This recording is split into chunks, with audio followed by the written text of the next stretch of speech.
bakit ka natahimik ngayon? Kasi wala ka namang maihaharap sa akin eh. Kasi wala kang alam. Wala ka doon nung gabing yun. Eh sana, Felix, tulungan mo na lang ako. Tumutulong naman ako eh. Hindi ko yun naramdaman sa'yo kanina. Mas tinutulungan mo pa yung lalaking yun kaysa sa akin.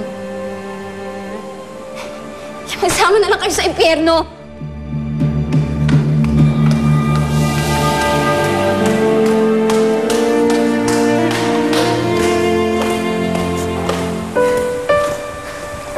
Daddy Felix?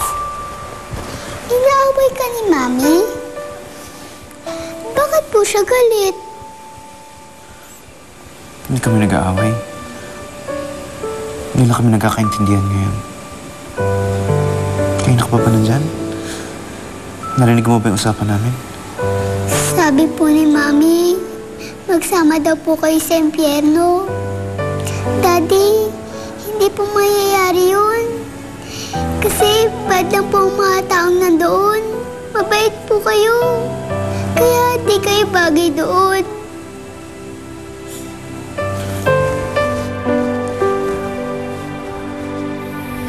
Ikaw naman, Ami, ba't kinonsinti mo pa si Melissa na samahan siya dun sa lalaking yon? Eh, paano kung napahama kayo dun? Sorry, Nanay. Eh, hindi ko kasi matanggihan si Melissa. Naniniwala ko talaga siyang ginang rapist niya. Kaya yun, sinamahan ko. Alam niyo naman, baka hindi dun eh. Ay, excuse me, Balay. Did I just hear the word rapist coming out of your mouth, Balae? Balae, si Ami nga pala, best friend ni Melissa.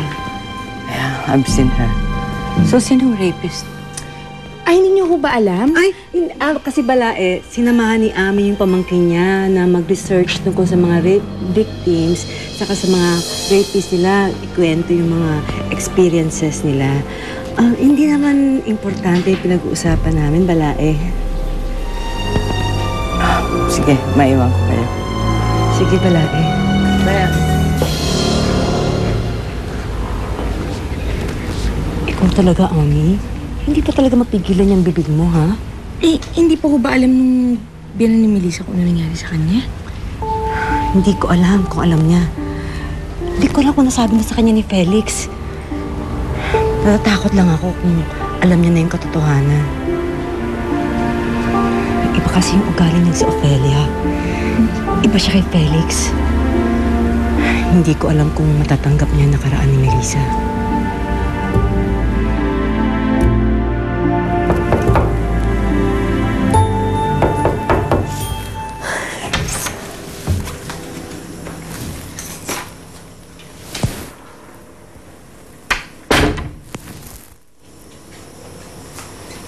Anak, kakaalis lang ni Ami. Naikwento niya sa akin yung nangyari sa inyo dun sa San Felipe.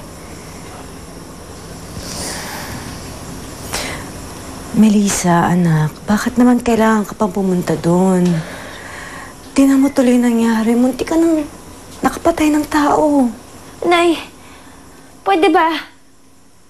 Huwag niyo na ako pagsabihan. Marami na ako narinig kay Felix kanina.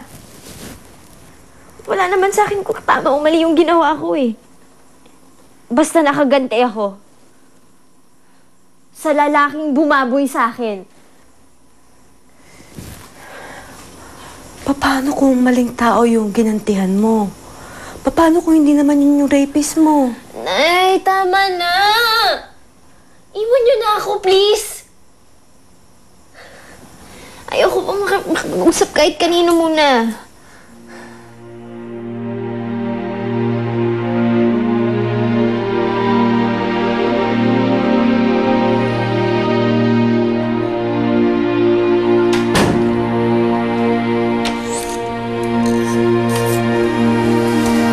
Mami?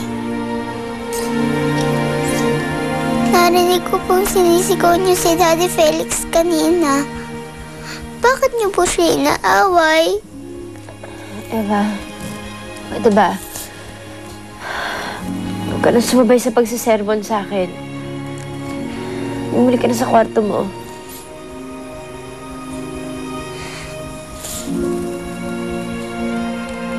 Eva, ano ba? Sinabi ko na nga umalis ka kung ayaw mo pa magalit ako sa'yo.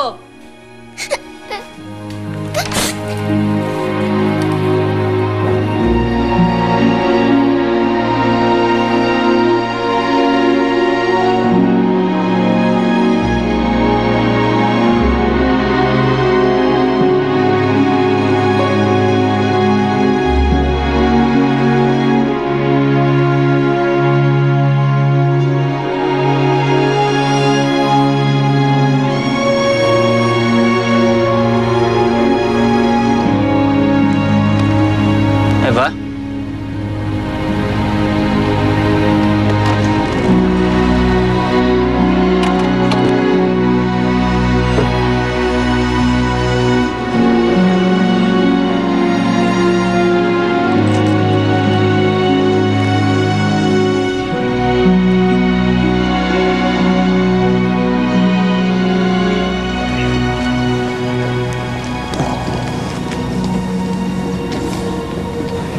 Alam mo, Eva?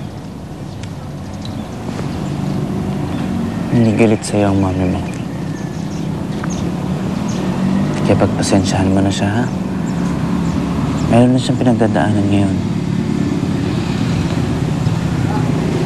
Hindi ko kasi pwedeng sabihin sa'yo, eh. Hindi mo pa maintindihan. Pero huwag ka magagalit sa kanya, ha? Ano po ba yun? Sabihin niyo na sa akin. Matanda na po ako, kaya maintindihan ko na po yun.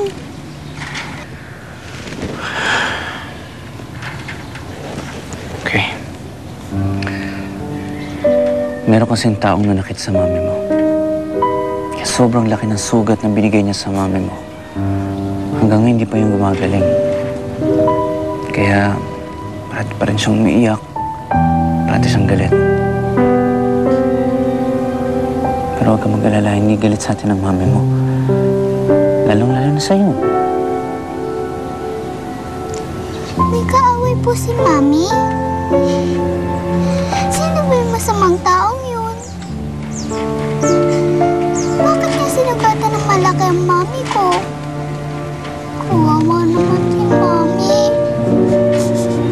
Kahit magkagalit kami ng mga kalaro ko, hindi naman namin sinusugatan ng isa't isa. Ba't yun eh?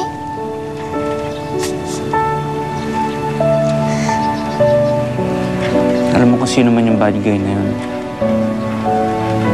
Sigurado ako pinagsisisihan niya lahat ng ginawa niyang pananakit sa mami mo.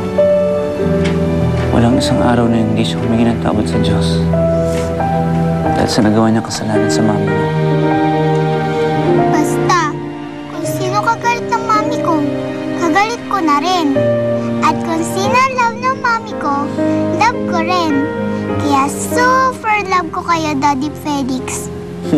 Sana, kayo na lang talagang naging daddy ko. Eh ako naman talaga ang daddy mo eh.